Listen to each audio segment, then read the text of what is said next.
Hi friends, welcome to Chennai food. வீட்டில் குழம்பு செய்கிறதுக்கு காய்கறியே இல்லைன்ட்டு யோசிக்க வேண்டாங்க.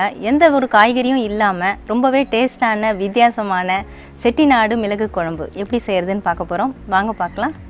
செட்டிநாடு ஸ்டைலில் மிளகு குழம்பு செய்ய போகிறோங்க. நம்ம குழம்பு செய்கிறதுக்கு ஸ்டார்ட் பண்ணுறதுக்கு முன்னாடி சூடான தண்ணியில் கொஞ்சம் புளியை ஊற வச்சுட்டு அதுக்கப்புறமா ஸ்டார்ட் பண்ணால் நமக்கு புளி நல்லாவே ஊறிடும்.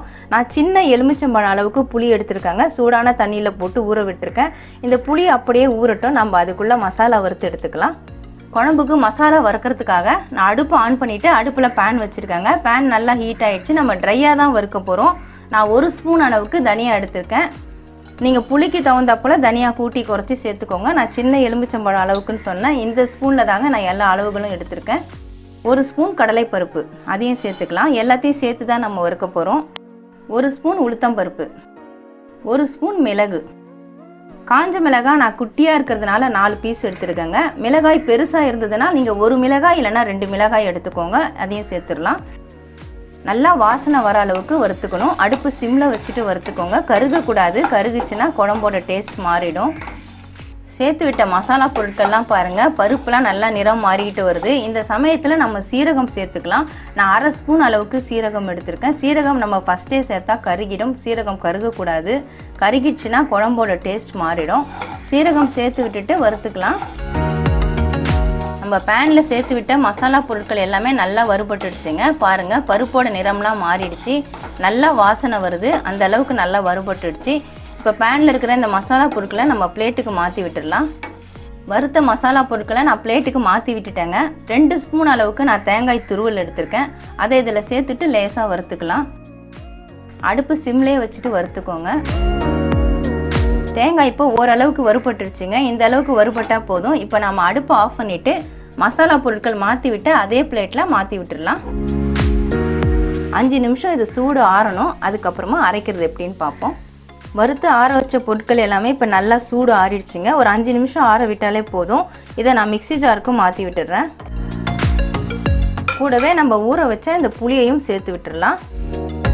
இந்த தண்ணியை யூஸ் பண்ணியே நம்ம இந்த மசாலாவை அரைச்சிக்கலாங்க. கொஞ்சம் கொஞ்சமாக சேர்த்துட்டு நல்லா பேஸ்ட் மாதிரி ஃபைனாக பேஸ்ட் மாதிரி அரைச்சி எடுத்துக்கலாம். பாருங்கள், நல்லா ஃபைன் பேஸ்ட்டாக அரைச்சி எடுத்துட்டேன். நல்லா நைஸாக இருக்குது பாருங்கள். இந்த மாதிரி அரைச்சிக்கோங்க. ஊற வச்ச புளி தண்ணி எல்லாத்தையுமே நான் சேர்த்துட்டேங்க. எக்ஸ்ட்ராவாக எனக்கு 2 ஸ்பூன் அளவுக்கு தண்ணி செலவாச்சு. அது சேர்த்து தான் நான் அரைச்சிருக்கேன். தண்ணி நீங்கள் பார்த்து கொஞ்சம் கொஞ்சமாக சேர்த்து இந்த மாதிரி பேஸ்ட் மாதிரி அரைச்சி எடுத்துக்கோங்க. இது அப்படியே இருக்கட்டும். இப்போ நம்ம குழம்பு தாளிக்கிறதுக்கு ஸ்டார்ட் பண்ணிடலாம். குழம்பு தாளிக்கிறதுக்காக நான் அடுப்பு ஆன் பண்ணிவிட்டு மசாலா வறுத்த அதே பேனையை தான் நான் சுத்தம் பண்ணி வச்சுருக்கேங்க. இந்த குழம்புக்கு கொஞ்சம் எண்ணெய் கூடுதலாக தான் சேர்க்கணும். நான் இந்த ஸ்பூனில் 3 ஸ்பூன் அளவுக்கு எண்ணெய் சேர்க்குறேங்க. எண்ணெய் கொஞ்சம் அதிகமாக இருந்தால் இந்த குழம்பு சீக்கிரம் கெட்டு போகாது. நம்ம வெளியே வச்சு சாப்பிட்டாலே 4-5 நாட்கள் வரைக்கும் வச்சு சாப்பிட்லாம். நான் 3 ஸ்பூன் அளவுக்கு இந்த ஸ்பூனில் சேர்த்துருக்கேன். நான் சமையல் எண்ணெய் தாங்க சேர்த்துருக்கேன். உங்களுக்கு தேவைன்னா நீங்கள் நல்லெண்ணெய் கூட சேர்த்துக்கலாம். 1/4 ஸ்பூன் அளவுக்கு வெந்தயம், 1/2 ஸ்பூன் அளவுக்கு கடுகு எடுத்திருக்கேன். அதை இதில் சேர்த்து விட்டுடலாம். சேர்த்து விட்டு வெந்தயம் கடுகு இப்போ நல்லாவே பொரிஞ்சிடுச்சுங்க. 2 பிஞ்ச் அளவுக்கு பெருங்காயத்தூள் அதையும் சேர்த்துடலாம். நான் 10-12 சின்ன வெங்காயம், சாம்பார் வெங்காயத்தை இந்த மாதிரி பொடியாக கட் பண்ணி வச்சுருக்கேங்க. அதையும் சேர்த்து விட்டுடலாம். வெங்காயம் ரொம்ப கலர் மாறுற அளவுக்கு வதங்க வேண்டாம். நல்லா கண்ணாடி மாதிரி வதங்கினா போதும். கூடவே கொஞ்சமாக கருவேப்பிலை அதையும் சேர்த்துடலாம். வெங்காயம் பாருங்கள், இப்போ நல்லா கண்ணாடி மாதிரி வதங்கியிருக்கு. ரொம்ப வதங்கணுன்ட்டு அவசியம் இல்லை. குழம்புக்கு இந்த அளவுக்கு வதங்கினா போதும். அரைச்ச இந்த மசாலாவை இதில் சேர்த்து விட்டுடலாம். மசாலாவில் பச்சை வாசனை போகிற வரைக்கும் கொஞ்சம் வதக்கிக்கலாம்.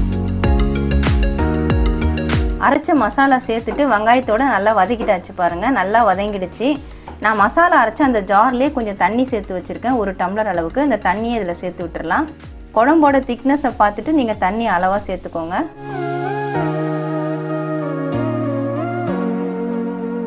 இப்போது மிளகாய்த்தூள் சேர்த்து விட்டுடலாம். நான் குழம்பு மிளகாய்த்தூள் தாங்க எடுத்திருக்கேன். ஏற்கனவே நம்ம 1 ஸ்பூன் அளவுக்கு மிளகு சேர்த்துருக்கோம். காஞ்ச மிளகாய் எல்லாமே வறுத்து அரைச்சி சேர்த்துருக்கோம். அதனால் மிளகாய்த்தூள் நீங்கள் பார்த்து சேர்த்துக்கோங்க. நான் குழம்பு மிளகாய்த்தூள் 2 ஸ்பூன் அளவுக்கு எடுத்திருக்கேன். அதை இதில் சேர்த்து விட்டுடலாம். 1/4 ஸ்பூன் மஞ்சள் பொடி அதையும் சேர்த்துடலாம். உப்பு தேவையான அளவு சேர்த்துக்கோங்க. நான் 1 ஸ்பூன் அளவுக்கு சால்ட் எடுத்திருக்கேன். அதை சேர்த்துக்கலாம். நல்லா கலந்துட்டு உப்பு காரம்லாம் சரியாக இருக்கான்னு பார்த்துக்கோங்க. குழம்பு ரொம்ப திக்காக இருக்கிறதுனால நான் இன்னும் கொஞ்சம் தண்ணி சேர்த்து விட்டுறேன். உப்பு காரம்லாம் சேர்த்துட்டு நல்லா கலந்து விட்டுட்டேங்க. குழம்பு இப்போ நல்லா கொதிச்சுட்டு எண்ணெய் அதில் பிரிஞ்சு வரணும்.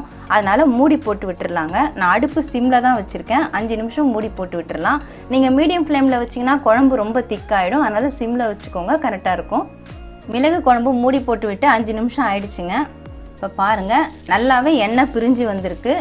குழம்பு நல்லா கொதிச்சிட்டு இருக்குது. நான் சிம்மில் தான் வச்சு கொதிக்க விட்டேன். இந்த மாதிரி எண்ணெய் பிரிஞ்சு வந்து குழம்பு நல்லா கொதிச்சுதுன்னா குழம்பு ரெடி ஆயிடுச்சுன்னு அர்த்தங்க. இதுதான் சரியான பதம். கொஞ்சமாக கொத்தமல்லி தழை தூவி விட்டுடலாம். அவ்வளவுதாங்க, அருமையான செட்டிநாடு மிளகு குழம்பு ரெடி ஆயிடுச்சுங்க. ரொம்பவே டேஸ்ட்டாக இருக்கும் இந்த மிளகு குழம்பு. இது நீங்கள் சாதத்தில் ஊற்றி சாப்பிடும் பொழுது ஒரு பிடி சாதம் சாப்பிட்றவங்க கூட 2 பிடி சாதம் எக்ஸ்ட்ரா சாப்பிடுவாங்க. அந்தளவுக்கு டேஸ்ட்டாக இருக்கும்.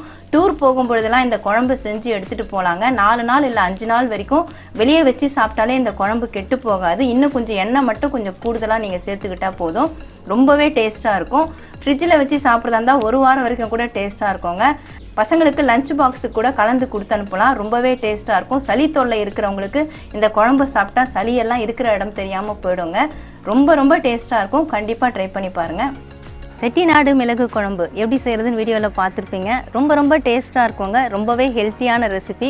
கண்டிப்பாக ட்ரை பண்ணி பாருங்கள். உங்களுக்கு இந்த வீடியோ பிடிச்சிருந்தா லைக் பண்ணுங்கள், ஷேர் பண்ணுங்கள், சப்ஸ்கிரைப் பண்ணுங்கள். சப்ஸ்கிரைப் பண்ணவங்க மறக்காமல் பெல் பட்டனை கிளிக் பண்ணுங்கள். இந்த வீடியோவில் ஏதாவது டவுட்ஸ் இருந்தால் கமெண்ட்ஸில் கேளுங்க. நமக்கு இன்னும் 2 சேனல் இருக்குங்க. அந்த சேனலுக்கான லிங்க்கை நான் டிஸ்கிரிப்ஷனில் கொடுத்துருக்கேன். நீங்கள் லிங்க்கை கிளிக் பண்ணி சேனலை ஓப்பன் பண்ணி பாருங்கள். உங்களுக்கு அந்த சேனல் பிடிச்சிருந்தா சப்ஸ்கிரைப் பண்ணிக்கோங்க. நன்றி, வணக்கம்.